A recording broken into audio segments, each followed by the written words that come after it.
ਅਗਸਤ ਮਹੀਨੇ ਦੇ ਵਿੱਚ ਆਜ਼ਾਦੀ, ਉਜਾੜੇ ਜਾਂ ਰੋਲਿਆਂ ਦੇ ਨਾਲ ਜੁੜੀਆਂ ਸੱਚੀਆਂ ਕਹਾਣੀਆਂ ਦੇ ਸੈਗਮੈਂਟ 'ਚ ਮਸੂਦ ਮੱਲੀ ਪੰਜਾਬੀ ਰੇਡੀਓ USA ਦੇ ਸਭ ਸਤਿਕਾਰਯੋਗ ਸਰੋਤਿਆਂ ਨੂੰ ਔਰ ਦਰਸ਼ਕਾਂ ਨੂੰ ਜੀ ਆਇਆਂ ਨੂੰ ਕਹਿੰਦਾ ਬੜਾ ਨਿੱਘਾ ਜਿਹਾ ਸਵਾਗਤ ਹੈ।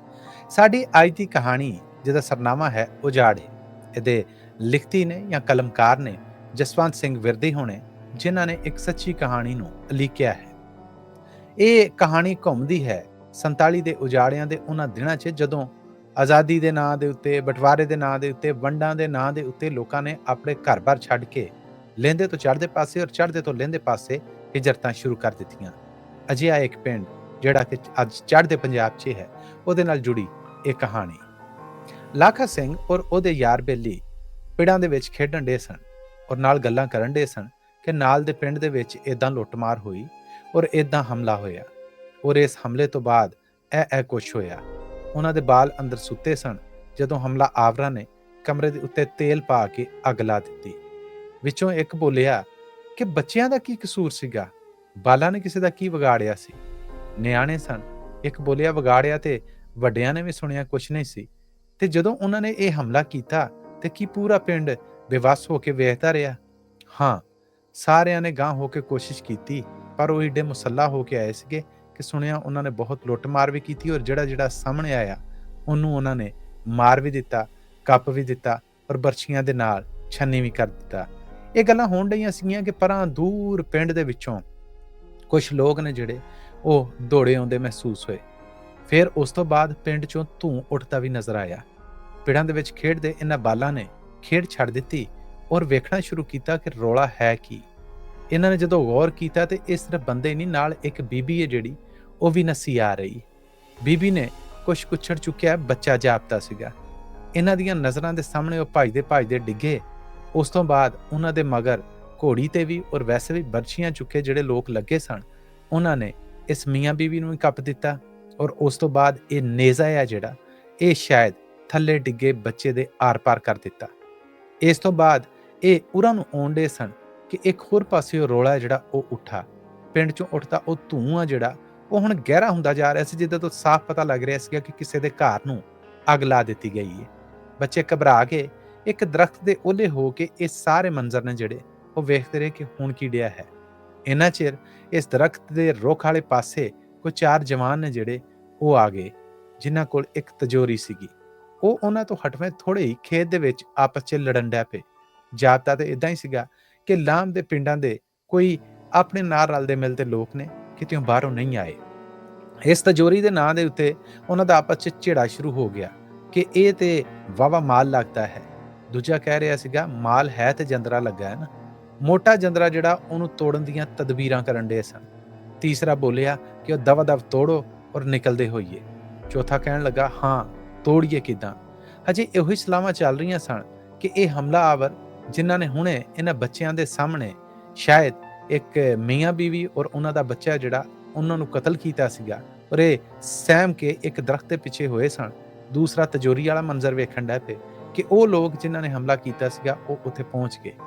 ਉਹਨਾਂ ਨੇ ਇਹਨਾਂ 4-5 ਨੂੰ ਵੇਖਿਆ ਤੇ ਉਹਨਾਂ ਨੇ ਇਹਨਾਂ ਅਲਕੋੜੀਆਂ ਮੋੜ ਲਈਆਂ ਔਰ ਆਪ ਵੀ ਪੈਦਲ ਨੇ ਜਿਹੜੇ ਉਹ ਭੱਜ ਪਏ।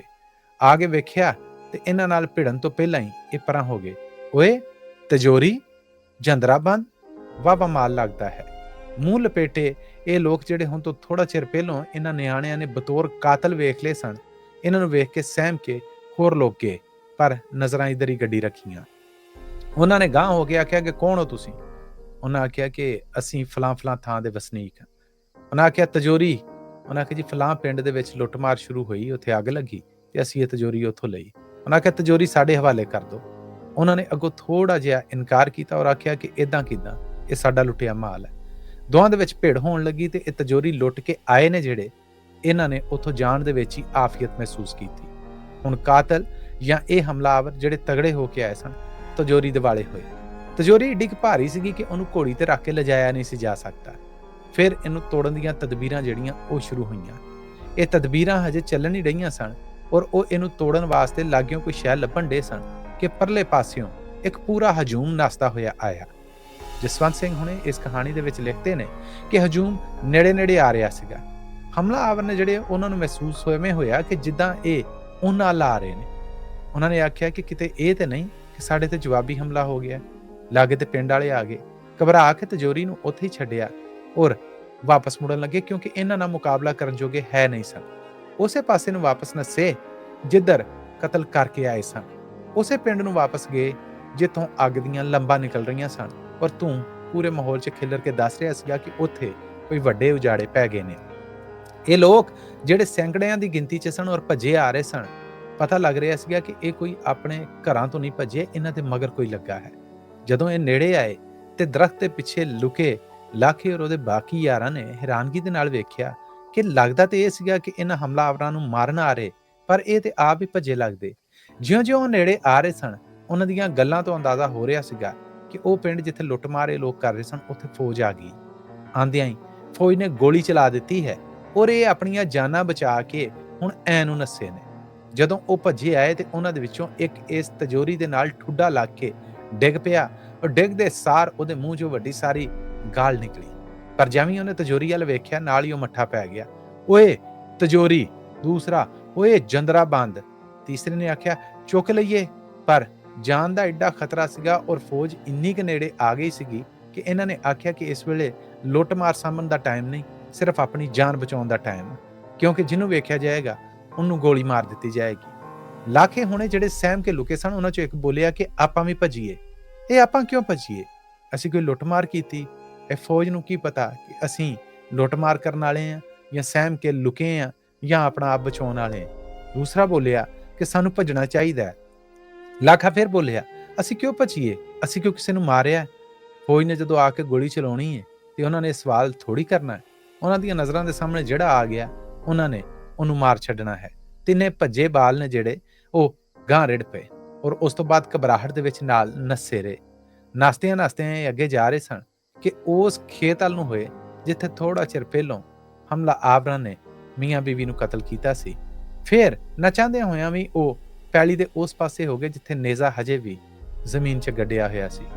ਲਾਖੋਂ ਦੀ ਲੰਘਦਿਆਂ ਹੋਇਆਂ ਉਹਨਾਂ ਵੇਖਿਆ ਕਿ 2 ਸਾਲ ਦਾ ਇੱਕ ਬੱਚਾ ਆ ਜਿਹਦੇ ਨੇਜ਼ਾ ਆਰ-ਪਾਰ ਕਰ ਦਿੱਤਾ ਗਿਆ ਹੈ। ਉਹ ਹੁਣ ਭੱਜੀ ਜਾ ਰਹੇ ਸਨ। ਪਿੱਛੋਂ ਗੋਲੀਆਂ ਦੀਆਂ ਆਵਾਜ਼ਾਂ ਆਉਣੀਆਂ ਸ਼ੁਰੂ ਹੋ ਗਈਆਂ ਸਨ, ਜਿਹਦੇ ਨਾਲ ਇਹ ਲਾਸ਼, ਇਹ ਲੋਥ ਜਿਹੜੀ ਇੱਕ ਮਾਸੂਮ ਬੱਚੇ ਦੀ ਸੀ, ਜਿਹਦਾ ਕੋਈ ਧਰਮ ਨਹੀਂ ਸੀ, ਜਿਹਨੂੰ ਬਗੈਰ ਵਜ੍ਹਾ ਤੋਂ ਉਸ ਵੇਲੇ ਇਹਨਾਂ ਉਜਾੜਿਆਂ 'ਚ ਕਤਲ ਕਰ ਦਿੱਤਾ ਗਿਆ, ਉਹਦੇ ਵੱਲ ਧਿਆਨ ਦੇਣ ਤੋਂ ਪਹਿਲਾਂ ਲਾਖੇ ਹੋਣਾ ਨੂੰ ਆਪਣੀ ਜਾਨ ਦੀ ਫਿਕਰ ਹੋਈ।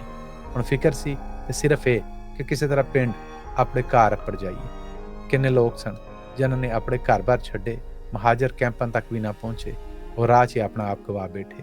ਖੁਸ਼ਕਿਸਮਤ ਸਨ ਲਾਖੇ ਹੋਣੇ ਜਿਹੜੇ ਆਪਣੇ ਘਰ ਅੱਪੜ ਕੇ ਆਪਣੀ ਮਾਂ ਦੀ ਗੋਦੀ ਦੇ ਵਿੱਚ ਚਿੰਬੜ ਗਏ ਔਰ ਸਹਿਮ ਕੇ ਉੱਥੇ ਬੈਠੇ ਰਹੇ। ਕਿੰਨੇ ਬੇਆਸਰਾ ਨੇ ਜਿਹੜੇ 47 ਨੇ ਇਸੇ ਤਰ੍ਹਾਂ ਬੇਆਸਰਾ ਕਰਕੇ ਖਾ ਲਏ ਔਰ ਅੱਜ ਤੱਕ ਉਹਨਾਂ ਦੇ ਦੁੱਖ, ਉਹਨਾਂ ਦੀਆਂ ਆਉਂਦੀਆਂ ਪੀੜ੍ਹੀਆਂ ਨੇ ਜਿਹੜੀਆਂ ਉਹ ਬਿਆਨ ਕਰਦੀਆਂ।